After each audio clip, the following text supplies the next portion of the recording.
दोस्तों, संसद भवन पे आधारित कुछ एमसीक्यू लेके आया हूँ। आशा करता हूँ आपके आने वाली परीक्षाओं में ये कुछ उपयोगी होगा। तो आइए शुरू करते हैं। आज का पहला सवाल लेते हैं।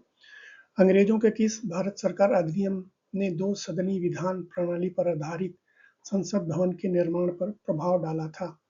Which India government act has prompted building of council house, that is parliament house, based on bicameral legislature system? ये हुआ था 1919 के भारत सरकार अधिनियम द्वारा। ऑप्शन बी जो है इसका सही जवाब होगा। अगला सवाल है, संसद भवन निर्माण के वास्तुकार कौन थे? Who were appointed as architects for constructing the parliament house? इसका उत्तर होगा ऑप्शन सी, विख्यात एडविन लुटियंस और हर्बर्ट बेकर। इन दोनों ही लोगों का अंग्रेज सरकार ने 1913 में अपॉइंटमेंट किया था दिल्ली को राजधानी के रूप में विकसित करने के लिए। राष्ट्रपति भवन को संसद भवन को बनाने में 6 साल लगे, 1921 से 1927 तक, और इस पर कुल खर्च जो आया वो 83 लाख रुपए का था। अगला सवाल लेते हैं। 1921 में संसद भवन की आधारशिला किसने रखी थी? Who laid the foundation stone of Parliament House in 1921? इसका उत्तर होगा option B, Duke of Connaught Prince Arthur. ये प्रिंस आर्थर थे, ये किंग जॉर्ज पंचम जो उस समय ब्रिटिश साम्राज्य के राजा थे, उनके चचेरे भाई थे। अगला सवाल लेते हैं। 1927 में संसद भवन के उद्घाटन के लिए लॉर्ड इरविन को किसने आमंत्रित किया? Who invited Lord Irwin to inaugurate the Parliament House, that is Council House, in 1927? इसका उत्तर हो जाएगा ऑप्शन बी, सर भूपेंद्र नाथ मित्रा। सर भूपेंद्र नाथ मित्रा बहुत ही वरिष्ठ अफसर थे ब्रिटिश सरकार में उस समय। ये गवर्नर जनरल काउंसिल की जो एग्जीक्यूटिव काउंसिल थी उसके ये मेंबर थे, यानी कि आज के जैसे मंत्रिमंडल होता उसी तरह। और इनके पास इंडस्ट्री और लेबर डिपार्टमेंट था। आगे चलकर इनको, ये तीसरे भारतीय मूल के व्यक्ति थे जिनको हाई कमिश्नर नियुक्त किया गया इंग्लैंड में भारत का। अगला सवाल लेते हैं। संसद भवन के उद्घाटन के लिए लॉर्ड इरविन को स्वर्ण कुंजी किसने सौंपी थी? Who handed over golden key to Lord Irwin for inauguration of the Parliament building? इसका उत्तर होगा ऑप्शन बी, हर्बर्ट बेकर ने चाबी सौंपी थी लॉर्ड इरविन को विजय चौक पे। वहां से ये गए थे, फिर इन्होंने संसद भवन का उद्घाटन किया था। अगला सवाल, आजादी के बाद अपने भवन परिसर में जाने के पहले तक सर्वोच्च न्यायालय किस परिसर में कार्य कर रहा था? After independence till shifting to its new complex the Supreme Court of India functioning at which building?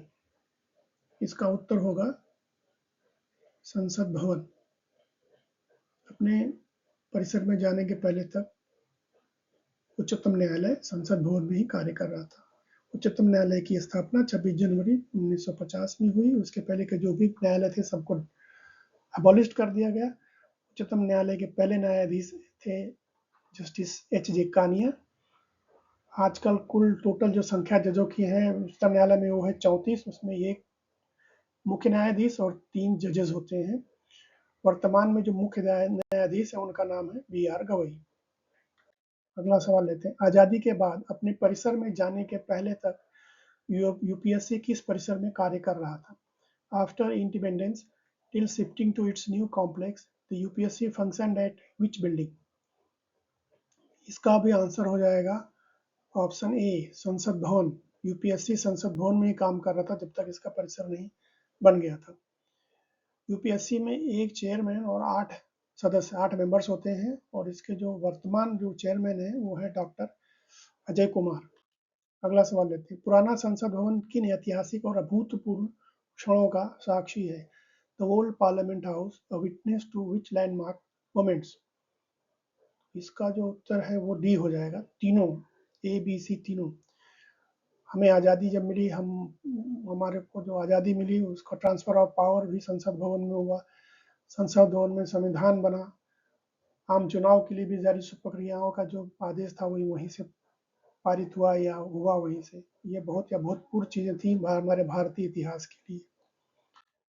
अगला सवाल है, 2012 में संसद भवन के पुराने होने और जगह की कमी के कारण वैकल्पिक इमारत पर सुझाव समिति के गठन का आदेश किसने दिया था? Due to aging of old building and space constraints, who ordered to set up a committee to suggest alternative to current building in 2012? इसका उत्तर होगा ऑप्शन बी, लोकसभा अध्यक्ष, जो उस समय की लोकसभा स्पीकर थी मीरा कुमार, उन्होंने ये सुझाव दिया था। अगला सवाल, संसद के पुराने भवन में कार्यवाही का आखिरी दिन कौन सा था? Which was the last day of sitting in old parliament building? इसका उत्तर होगा ऑप्शन बी, 18 सितंबर 2023, 18 सितंबर 2023। अगला सवाल है, नए संसद भवन के निर्माण से युक्त पुनर्विकास कार्यक्रम का नाम बताइए। Name the redevelopment programme including construction of new parliament house. तो इसका जो उत्तर होगा वो होगा ऑप्शन बी, सेंट्रल विस्टा योजना। ये जो सेंट्रल विस्टा प्रोजेक्ट है ये पुराना है, एडविन लुटियंस और हर्बर्ट बेकर के ज़माने का ही है, जब उस समय दिल्ली को बसाया जा रहा था, अंग्रेजों के लिए राजधानी बनाई जा रही थी। Rashtrapati Bhavan, north block, south block, central secretariat भवन, इस तरह की जो निर्माण कार्य थे इनको ही सौंपा गया था। जो योजना थी, जो प्रोजेक्ट था वो सेंट्रल विस्टा ही था, अब उसका पुनर्निर्माण किया जा रहा है। अगला सवाल लेते हैं, संसद भवन के डिजाइन का ठेका किसने जीता? अर्थात संसद भवन के डिजाइन का ठेका किसको मिला था? Who qualified for the tender of designing the new Parliament House? इसका उत्तर होगा विमल पटेल जी को। विमल पटेल बहुत ही ख्याति प्राप्त वास्तुकार हैं और वो ये CP design planning and management private limited से संबंधित है। अगला सवाल लेते हैं, नए संसद भवन निर्माण कार्य का ठेका किसको दिया गया? Who was awarded the construction work of new Parliament House? तो ये उत्तर होगा इसका option D, Tata projects limited को ये ठेका मिला था। नए संसद भवन का जो कुल क्षेत्रफल था वो 64,500 स्क्वायर मीटर था और इसकी जो कुल लागत थी वो करीब 970 करोड़ रुपए थी। अगला सवाल, संयुक्त सत्र की स्थिति में संसद अब अधिकतम कितनी सीटें समायोजित कर सकती है? How many maximum seats parliament can now accommodate in case of joint session of both house? तो इसका उत्तर हो जाएगा आपका ऑप्शन ए, 1272, 1272, 1888 सीटें लोकसभा की और 384 सीटें राज्यसभा की। अगला सवाल लेते हैं, पर्यावरण स्थिरता के प्रति प्रतिबद्धता के साथ नया संसद भवन खड़ा है। Commitment to environment sustainability, the new Sansad Bhavan stands as. इसका उत्तर होगा option A, stands as platinum rated building. Platinum rating जो होती है ये पर्यावरण सस्टेनेबिलिटी में सबसे उच्चतम है, हाईएस्ट सर्टिफिकेशन है ये जो दिया जाता है किसी बिल्डिंग के लिए। तो हमारी जो संसद भवन है उसने उच्चतम रेटिंग प्राप्त की हुई है पर्यावरण के मानकों पर। अगला सवाल है, ब्रिटिश से सत्ता हस्तांतरण के प्रतीक के रूप में किस स्मृति चिन्ह को प्रधानमंत्री नरेंद्र मोदी द्वारा नए संसद भवन में ले जाया गया? Memento symbolized transfer of power from British is carried in new संसद भवन by पीएम नरेंद्र मोदी। इसका उत्तर होगा ऑप्शन ए, सेंगोल। सेंगोल ये बहुत ही पुरानी स्मृति है, परंपरा है, चोला रजवाड़ों के समय का, जब शासन का हस्तांतरण किया जाता था। ये पुराना है, 1947 में भी नेहरू जी को प्रदान किया गया था दक्षिण भारत के पुजारियों द्वारा, अंग्रेजों से जब हमको सत्ता हस्तांतरण हुई थी। उसी परंपरा को फिर से एक बार निभाया गया है।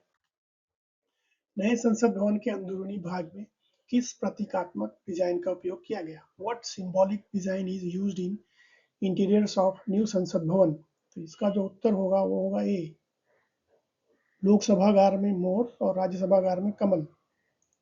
लोकसभा में पीकॉक थीम है और राज्यसभा में लोटस थीम है। अगला सवाल है, नए संसद भवन के निर्माण के लिए राज्यसभा और लोकसभा की ओर से 5 अगस्त 2019 को किस विभाग से आग्रह किया गया? The Rajya Sabha and the Lok Sabha requested which department to construct new parliament house? इसका उत्तर होगा ऑप्शन डी, आवास और शहरी मामलों के मंत्रालय, ministry of housing and urban affairs से आग्रह किया गया था नए पार्लियामेंट हाउस निर्माण के लिए। अगर आपको ये वीडियो पसंद आया हो तो लाइक और सब्सक्राइब कीजिए। धन्यवाद।